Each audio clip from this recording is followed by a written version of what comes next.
beaucoup. Hein, j'aime bien manger, bien boire avec, donc voilà, si on se fait une bonne bouffe direct, il y a du vin, il y a un petit apéro, un petit digestif, tout ça.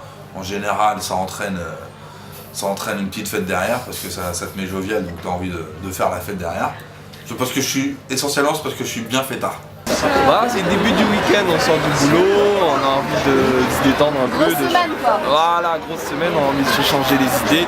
Et du coup, on boit un petit verre, histoire de commencer le week-end dans une bonne ambiance. On est vendredi, je suis venu voir des potes mixer. Ah ouais, il est 23h30, et la soirée fait commencer quoi. Et en général, le week-end... C'est vendredi soir. On est venu faire la fête comme tous les vendredis soirs. Voilà, enfin, comme tous les jours même. Il n'y a pas de jour.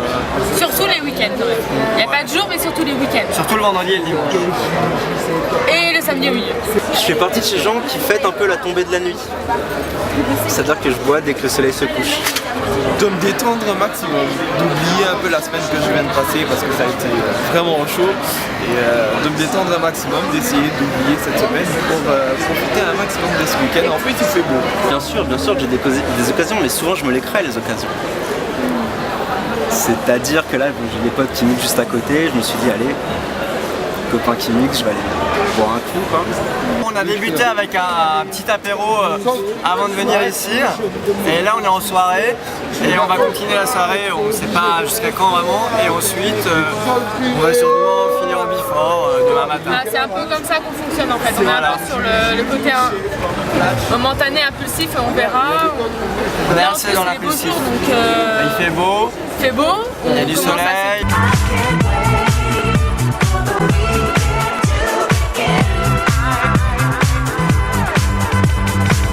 Quantité, j'ai dû boire 5-6 shots et 3-4 pintes quoi. Alors, quand je fais la fête et que je veux vraiment m'éclater, en général c'est du whisky ou de la vodka. J'aime bien l'alcool fort en fait. Bon, ça c'est dans mes origines mais c'est normal. J'aime bien l'alcool fort, le whisky, la vodka. Ouais c'est ça en général, avec du coca ou avec du Red Bull et du champagne. Bon, le week-end, je peux aller jusqu'à 2 bouteilles d'alcool fort, plus 2-3 bières. Alors là, 4e verre. Je suis à 3 bières. Avec du rhum. En même temps, je fais les deux. Et honnêtement, j'ai ramené quoi? J'ai ramené 12 bouteilles. Donc avec mon collègue, on va se faire 6-6. Et on va finir la bouteille de rhum. Et après, on va sortir. Avant j'avais bu du whisky, donc 2 verres de whisky, 1 verre de vin et 1 verre de bière. Un pack à 2. Non, enfin je sais pas, en tout cas moi en ce qui me concerne, c'est en général à l'apéritif c'est 3 canettes. C'est l'équivalent entre 1 litre et 1 litre 5. Mais sur tout le début de soirée, donc après ça dépend. Sur la longueur, c'est un marathon en fait. Vu que je travaille, je bois que le vendredi et le samedi.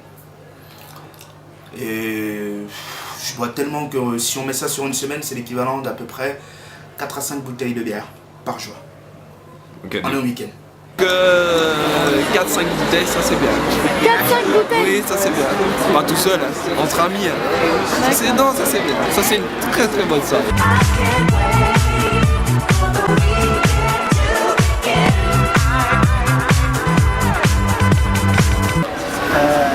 Ce sourire. Une anecdote positive, c'était mon anniversaire, donc en Belgique, il y a 1 an de ça, et j'ai été au Jungle, qui est un bar à XL, où j'ai bu un maximum parce que c'était mon anniversaire, tout le monde m'offrait des verres, et j'ai dû boire une dizaine de verres de mélange à toutes sortes d'alcool. Et à la fin de la soirée, donc c'était bien parce que je ne conduisais pas, j'ai demandé à quelqu'un de conduire à ma place, voilà, pour éviter les accidents. Et du coup, à la fin de la soirée, j'étais vraiment bien amorcé. Et je me suis assis et j'ai chanté Joyeux anniversaire dans toutes les langues que je connaissais. C'est le seul moment où avec les amis on a été soudés. On a été soudés vraiment. C'est le seul moment où on a vraiment rigolé au max quoi. Où il n'y a plus de réflexion, on est au même niveau, tous. Et ça c'est l'alcool je pense qui nous a... Parce que quand je suis sobre, je réfléchis beaucoup, un peu trop même. Mais quand je suis bourré, voilà, je me laisse aller et je pense qu'avec mes collègues, je m'entends encore mieux, quoi.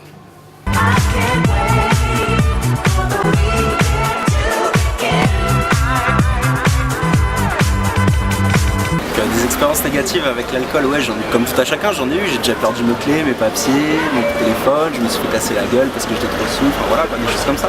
Il y a un mois à peu près, je suis rentré bien arrosé, j'ai vu une poubelle. Une poubelle, belle poubelle, toute petite taille unique, toute petite comme ça. Et je me suis dit j'allais sauter par-dessus. Putain de sa mère, ben, je pense que j'ai... Sur le coup, j'ai regretté. Donc je vois la poubelle et tout. Je cours comme ça, pap.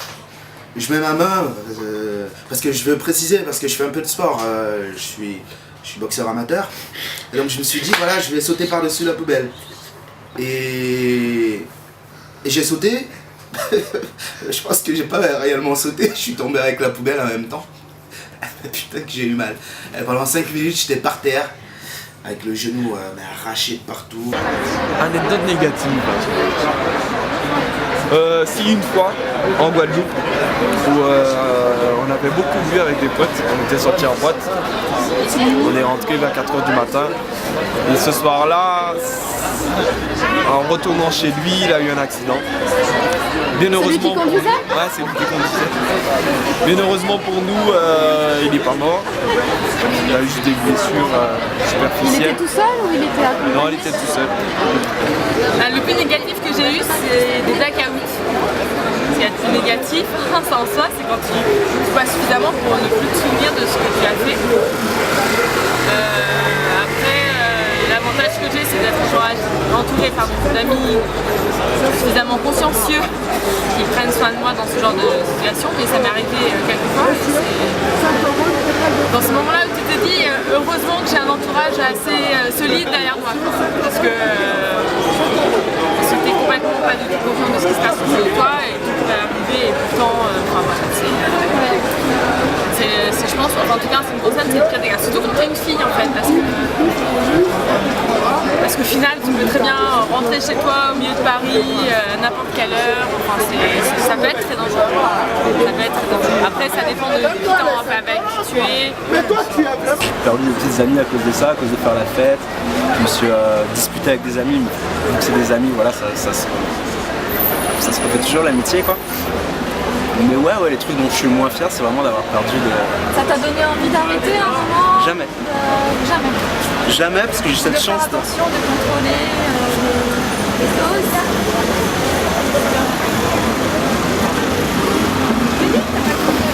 De diminuer, non ? Oui, le lendemain même, j'allais dire le jour même, non mais ouais, le lendemain même, ça m'est déjà arrivé de me dire putain, faudrait que tu fasses un peu attention, quoi. Mais le soir même, j'étais reparti et voilà, non, je suis quelqu'un d'assez festif et comme je disais, j'ai cette chance de pas être ce genre de mec, quand il est bourré, il est relou. Il va essayer de chercher la merde, faire chier les filles, essayer de se battre. Non, j'ai l'alcool assez gay, assez festif. Voilà. Donc ouais, des mauvaises expériences j'en ai eu, mais ça m'a jamais donné envie, sur le long terme en tout cas, de freiner ma consommation ou d'arrêter.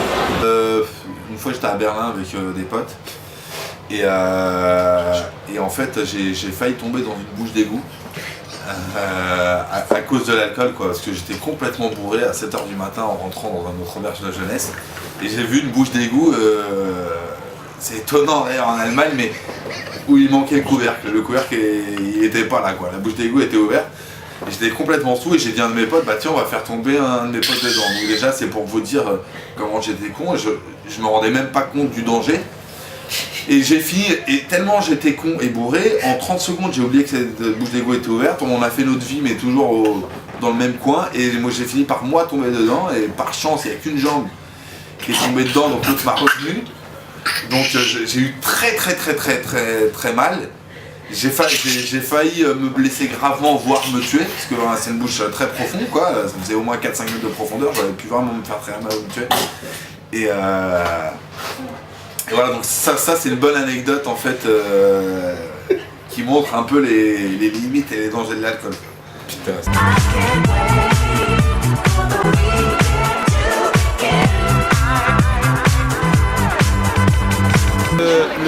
truc qui est pas bien, c'est qu'en fait, on a tendance à faire des bêtises quand on est trop bourré et qu'on prend le volant. On a tendance à tenter des trucs, notamment, j'avais pris un rond-point en sens inverse. C'était juste pour m'amuser. Heureusement pour moi, il s'est rien passé, enfin, j'ai pas eu d'accident. Mais j'avais quand même 2 personnes dans la voiture qui m'ont fait remarquer par la suite, qui m'ont grondé, qui m'ont fait remarquer que c'était vraiment pas bien. Il m'est déjà arrivé de rencontrer des filles et, avec qui j'ai eu ensuite des rapports sexuels et comme j'étais sous alcool, je minimisais le danger et du coup je me disais que bon, tant pis on s'en fout des protections, enfin, j'y pensais même plus quoi. Et ouais, et ça c'est un gros côté négatif de l'alcool, c'est-à-dire que ça te fait oublier les dangers.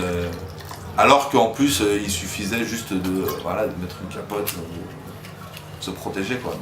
Je fais partie de cette génération capote, coucou c'est nous, machin, Christophe de Chavannes qui nous a sorti découvert et tout, ouais, bien sûr. Donc je sais très bien qu'il faut se protéger, mais dû à l'alcool, j'ai déjà eu des rapports pour me protéger. Ouais.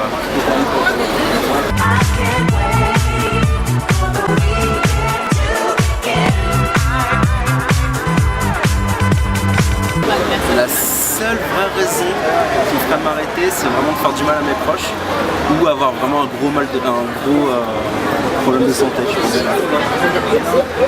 Mais tant que j'ai pas d'impératif super vital, non, aucune envie. Je vous invite à mon prochain anniversaire, le 28 novembre 2012.